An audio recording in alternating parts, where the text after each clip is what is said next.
name is Betty Cravey. I live in the Boulevard in St. Peters, Missouri. Today I'll be reading Wilma Unlimited by Kathleen Crow.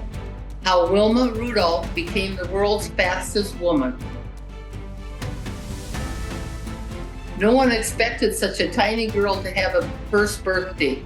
In Clarksville, Tennessee, in 1940, life for a baby who weighed just over 4 pounds at birth was sure to be limited. But most babies didn't have 19 older brothers and sisters to watch over them. Most babies didn't have a mother who knew home remedies and a father who worked several jobs. Most babies weren't Wilma Rudolph. Wilma did celebrate her first birthday, and everyone noticed that as soon as this girl could walk, she ran or jumped instead. She worried people, though. She was always so small and sickly. If a brother or sister had a cold, she got double pneumonia. If one of them had measles, Wilma got measles too, plus mumps and chickenpox. Her mother always nursed her at home. Doctors were a luxury for the Rudolph family. And anyway, only one doctor in Clarksville would treat Black people. Just before Wilma turned 5, she got sicker than ever. Her sisters and brothers heaped all the family's blankets on her, trying to keep her warm.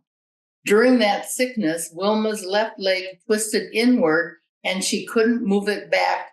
Not even Wilma's mother knew what was wrong. The doctor came to see her then.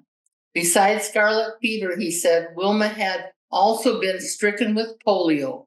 In those days, most children who got polio either died or were permanently crippled. There was no cure. The news spread around Clarksville. Wilma, that lively girl, would never walk again. But Wilma kept moving any way she could. By hopping on one foot, she could get herself around the house to the outhouse in the backyard, and even on Sundays to church. Wilma's mother urged her on. Mrs. Rudolph had plenty to do: cooking, cleaning, sewing, patterned flour sacks into clothes for her children, now 22 in all. Yet twice every week, she and Wilma took the bus to the nearest hospital that would treat Black patients some 50 miles away in Nashville. They rode together in the back, the only place Blacks were allowed to sit. Doctors and nurses at the hospital helped Wilma do exercises to make her paralyzed legs stronger. At home, Wilma practiced them constantly, even when it hurt. To Wilma, what hurt most was that the local school wouldn't let her attend because she couldn't walk. Tearful and lonely, she watched her brothers and sisters run off to school each day, leaving her behind. Finally, tired of crying all the time, she decided she had to fight back somehow. Wilma worked so hard at her exercises that the doctors decided she was ready for a heavy steel brace. With the brace supporting her leg, she didn't have to hop anymore. School was possible at last. But it wasn't the happy place she had imagined. Her classmates made fun of her brace. During playground games, she could only sit on the sidelines, twitching with impatience. She studied the other kids for hours, memorizing moves, watching the ball zoom through the rim of the bushel basket they used as a hoop. Wilma fought the sadness by doing more leg exercises. Her family always cheered her on, and Wilma did everything she could to keep them from worrying about her.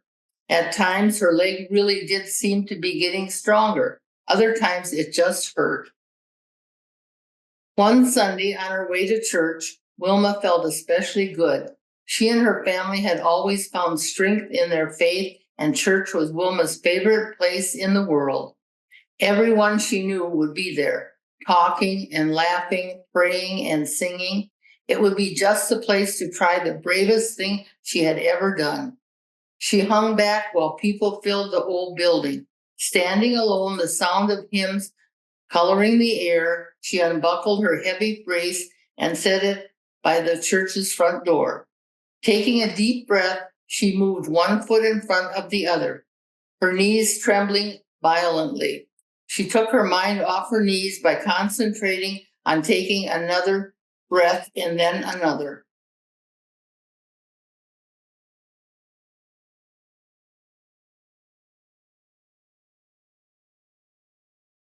Whispers rippled throughout the gathering. Wilma Rudolph was walking, row by row, heads turned toward her as she walked alone down the aisle. Her large family, all her family friends, everyone from school, each person stared wide-eyed. The singing never stopped. It seemed to burst right through the walls and into the trees. Finally, Wilma reached a seat in the front and began singing too, her smile triumphant. Wilma practiced walking as often as she could after that, and when she was 12 years old, she was able to take off the brace for good.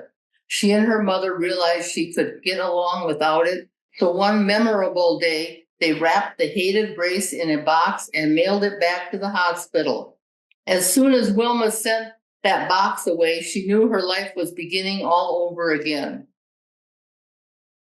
After years of sitting on the sidelines, Wilma couldn't wait to throw herself into basketball, the game she had most liked to watch. She was skinny, but no longer tiny. Her long legs would propel her across the court and through the air, and she knew all the rules and all the moves. In high school, she led her basketball team to one victory after another. Eventually, she took the team all the way to the Tennessee State Championship. There, to everyone's astonishment, her team lost. Wilma had become accustomed to winning. Now she is slumped on the bench, all the liveliness knocked out of her. But at the game that day was a college coach. He admired Wilma's basketball playing, but was especially impressed by the way she ran. He wanted her for his track and field team. With his help, Wilma won a full athletic scholarship to Tennessee State University. She was the first member of her family to go to college. 8 years after she mailed her brace away, Wilma's long legs and years of hard work carried her thousands of miles from Clarksville, Tennessee. The summer of 1960, she arrived in Rome, Italy, to represent the United States at the Olympic Games as a runner. Just participating in the Olympics was a deeply personal victory for Wilma, but her chances of winning a race were limited. Simply walking in Rome's shimmering heat was a chore, and athletes from other countries had run faster races than Wilma ever had. Women weren't thought to run very well. Anyway, track and field was considered a sport for men. And the pressure from the public was intense. For the first time ever, the Olympics would be shown on television, and all the athletes knew that more than 100 million people would be watching. Worst of all, Wilma had twisted her ankle just after she arrived in Rome. It was still swollen and painful on the day of her first race. Yet once it was her turn to compete, Wilma forgot her ankle and everything else. She lunged forward, not thinking about her fear, her pain, or the sweat flying off her face. She ran better than she ever had before, and she ran better than anyone else. Grabbing the attention of the whole world, Wilma Rudolph of the United States won the 100-meter dash. No one else even came close. An Olympic gold medal was hers to take home. So when it was time for the 200-meter dash, Wilma's graceful long legs were already famous. Her ears buzzed with the sound of the crowd chanting her name. Such support helped her ignore the rain that was beginning to fall. At the crack of the starting gun, she surged into the humid air like a tornado. When she crossed the finish line, she had done it again. She finished far ahead of everyone else. She had earned her second gold medal. Wet and breathless, Wilma was exhilarated by the double triumph. The crowd went wild. The 400-meter relay race was yet to come. Wilma's team faced the toughest competition of all, And as the fourth and final runner on her team, it was Wilma who had to cross the finish line.